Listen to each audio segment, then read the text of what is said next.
안녕하세요. JQ 블로그입니다. 네 번째 영상으로 다시 돌아올 수 있어서 너무 반갑습니다. 해봅시다. 지난 몇 개의 영상들에서는 건전한 세계관 탐구에 방해가 되는 종교다원주의와 상대주의를 살짝이나마 다뤘고, 이제 본격적으로 우수하고 튼튼하고 신빙성이 있는 세계관을 고르고 찾아가는 데에는 어떤 잣대와 기준을 필요로 하는지, 그리고 왜 이러한 것들을 잣대와 기준으로 삼을 필요가 있는지 라비 제커라이어스의 믿음의 이유라는 책에 나온 기원, 의미, 도덕 그리고 운명에 관한 내용을 본격적으로 얘기해 보려 합니다. 참고로 이 영상의 내용은 스탠트 리슨이라는 단체의 여러가지 도덕 관련 프레젠테이션과 팟캐스트 라디오들을 기반으로 구성되었습니다. 오늘 얘기할 도덕, 성과학, 옳고 그름의 문제는 이 영상에서 다 담아내긴 어렵지만 오늘 영상의 주제로 삼고 싶은 내용은 도덕, 절대악, 그리고 그것을 설명해내는 세계관에 대해 이야기해 보려 합니다. 이야기를 시작하기 전에 이 영상에서 사용될 절대악이라는 단어의 정의부터 해야 할 것 같습니다. 이 영상에서 말하는 절대악이란 어느 쪽에서 운전을 해야 하는가? 인사는 악수로 해야 하나? 머리를 숙여야 되나? 젓가락으로 먹을까? 포크로 먹을까? 이런 관습이나 문화가 아니라 언제나 어디서든지 그 누구도 절대 하면 안 되는 행동들을 말합니다. 종류와 예시가 정말 다양하겠지만 일단 편의상 재미로 사람을 마구 해쳐서는 안 된다 라는 하나의 예시로 절대악이라는 단어를 이 영상에서 사용하겠습니다. 이로써 이 영상에서 말하고자 하는 논점은 크게 네 가지입니다. 하나하나씩 나누어서 좀 더 깊게 알아볼까요? 첫째는 우리가 신음하고 불평하는 고통과 악에 관한 문제는 주관적인 영역이 아니다 입니다. 신문이나 뉴스 등등 세상 돌아가는 이야기를 들을 때 무슨 생각이 드시나요? 이 세상은 참 아름답고 정의와 사랑이 넘치는 곳이야 라는 생각이 드시나요? 아마 대부분은 이 세상에는 안 좋은 것들과 일어나면 안 되는 불행들이, 즉 고통과 악이 많다라고 느끼실 겁니다. 여기서 중요한 것은 이 세상엔 고통과 악이 많아 라는 주장이 그저 내 주관적인 생각인 건지 아니면 실제로 바깥의 현실이 이렇다라는 것을 객관적으로 얘기하는 것인지를 먼저 살펴보아야 한다는 것입니다.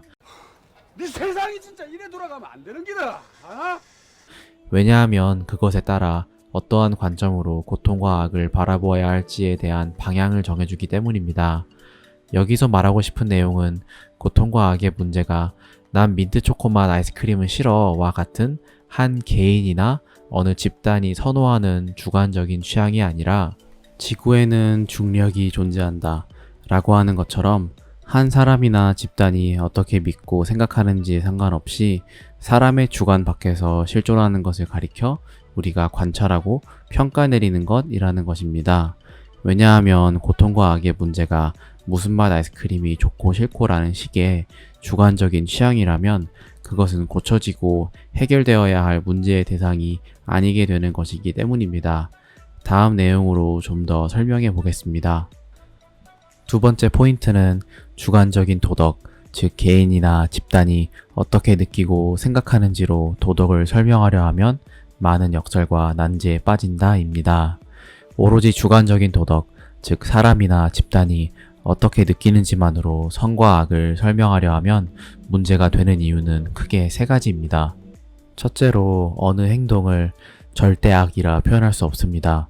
주관적인 도덕을 수용하는 사람은 나와 내 사회는 이것을 악한 것이라 하지만 다른 곳은 또 모르지 라는 식으로 밖에 악을 설명할 수 없기 때문에 재미로 사람을 마구 해치는 것 같은 어느 시간과 장소 그 누구도 하면 안 되는 행동을 하는 사람에게 당신이 하는 행동은 절대 하면 안 됩니다 라고 말할 수 없고, 오직 당신이 하는 행동은 나와 내 사회가 악한 것이라 부르는 것입니다 라고 밖에 제한될 수 없습니다. 다시 말해서 주관적인 도덕에서는 어느 때에도 그 누구도 저질러서는 안 될 절대악이란 존재할 수 없는 표현입니다. 두 번째는 악행을 객관적으로 비판할 수 없다입니다. 비슷한 내용으로 예를 들어 9.11 테러 같은 악행을 봤을 때 주관적인 도덕은 이러한 행동을 저건 그 어느 누구도 했었어는 안 될 악한 행동이었다 라고 말할 수 없습니다.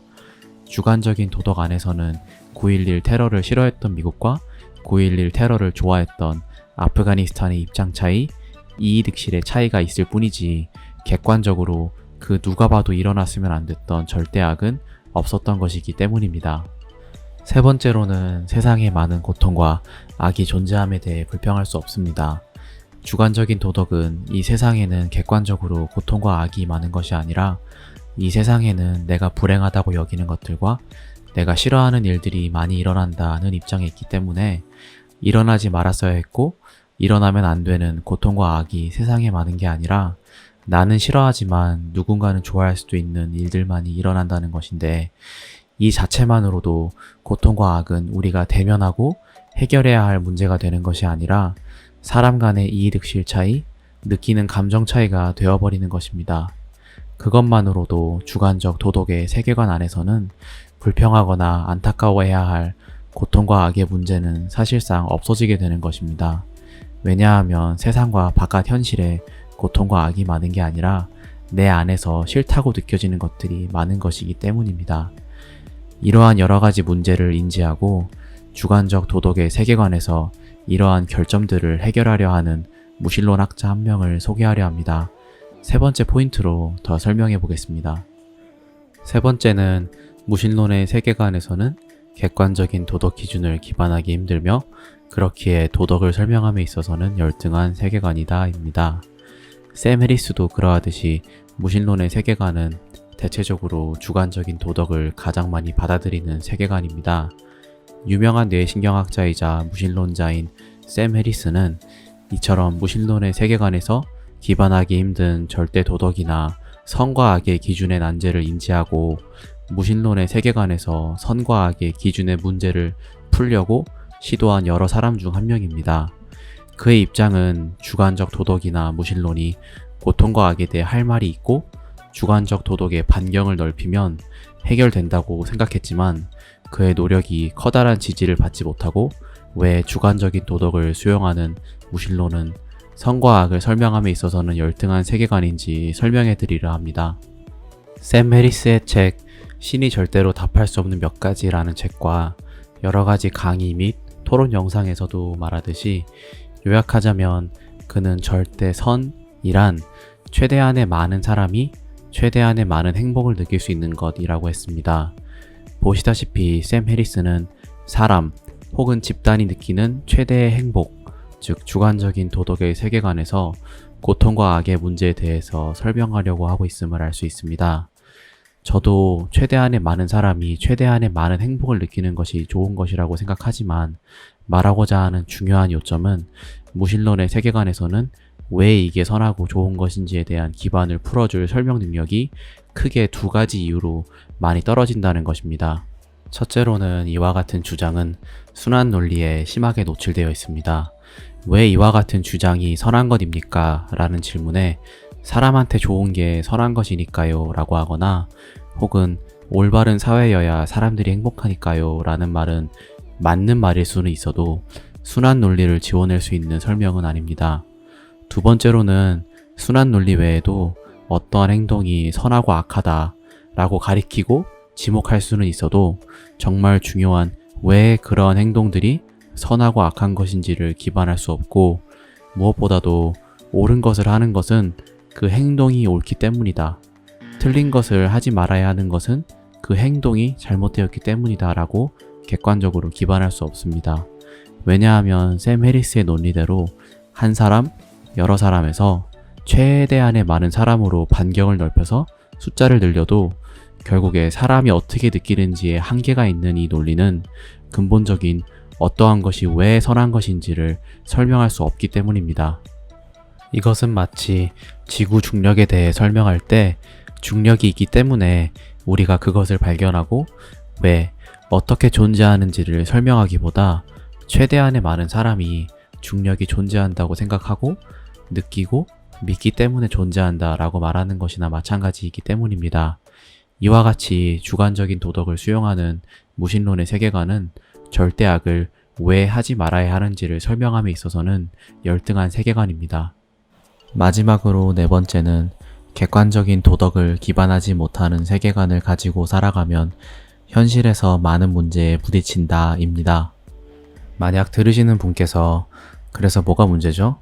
객관적인 도덕이 없어도 저와 저희 사회는 알아서 서로에게 피해가 안 가도록 법을 만들고 잘 지키고 살아요 라고 한다면, 그런 건강한 도덕 사회를 원할 때 오히려 그에 걸맞는 이유를 지탱해주는 세계관은 무신론이나 주관적 도덕이 아니라는 것입니다. 지금 보시는 이 청년의 질문대로 오로지 주관적인 도덕만을 받아들이고 객관적인 도덕이 없다고 한다면, 현실과 일상에서 우리가 자주 접하는 도덕 문제를 설명하고 해결하는 데 있어서 크게 두 가지 문제에 부딪히게 됩니다. 첫째로, 도덕이 주관적이고 해야 하고 하지 말아야 할 선이 분명하게 정해져 있지 않다면 누군가의 악행을 막거나 방어할 논리적인 무기가 없어집니다. 예를 들어, 사람의 생명은 절대적으로 소중하다라는 인권 같은 당연한 가치를 방어하는 데 있어서도 여러 가지 문제가 생깁니다. 사람 목숨 가지고 장난치지 마라. 예시로, 자살하려는 사람에게 생명은 소중하기 때문에 죽음보다 삶을 선택하라고 하는 것에서조차도 주관적인 도덕은 사람의 생명은 고유적으로 그 자체가 소중하기 때문에, 그리고 그 소중한 것을 지키는 것이 객관적으로 맞는 것이라고 말할 기반이 없다는 것입니다. 누군가 자살을 선택한다는 얘기를 했을 때, 그래, 사람 생명에 절대적 기준은 없으니 너가 행복한 대로 맞다고 하는 것을 하렴 이라고 하는 사람은 별로 없습니다. 하지 말라고 하고 무슨 일이냐 라고 하며 막으려 할 것인데, 이런 직감적인 우리의 반응에 있어서조차도 주관적인 도덕은 또다시 왜 라는 것에 대한 근본적인 설명을 하지 못합니다. 비슷한 맥락으로 두 번째 이유는 선을 집행하거나 정의를 행할 논리적인 기반이 흐릿해진다는 것입니다. 절대 악과 같은 끔찍하고 악한 행동을 저질러 놓고 정의로운 심판이 실행되지 않았을 때 우리의 반응은 어떻게 저런 악행이 벌을 받지 않고 묵인되는 거지? 라는 표현을 쓰며 정의가 실현되기를 외치지, 절대 악을 목격하고 나서 선과 악은 주관적인 것이고 결국엔 다 입장 차이니까 모르는 거지라는 표현은 본능적으로 또는 직감적으로도 우리에게서 잘 나오지 않습니다. 말하고자 하는 것은 일상에서 많은 사람이 느끼고 경험할 수 있는 도덕과 선악의 기준은 무언가에 기반하고 있고 어딘가로 가리키고 있다는 것인데, 이러한 것을 설명하기에는 주관적인 도덕은 많은 결점과 부족함이 있다는 것입니다.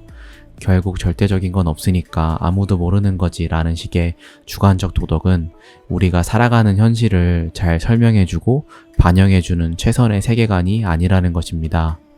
영상을 마무리로 말하고 싶은 것은, 무신론이나 주관적인 도덕을 가진 분들이 나쁘거나 도덕을 잘 모른다, 혹은 그와 반대인 객관적인 도덕을 가진 사람들이 더 착하거나 도덕을 더 잘 안다, 이런 것이 아닙니다. 무신론이나 주관적인 도덕을 가진 분들이 더 도덕적으로 모범적인 삶을 살 수 있고, 객관적인 도덕을 가지고 살아가는 분들이 다른 사람의 눈살을 찌푸리게 하는 삶을 살 수 있습니다.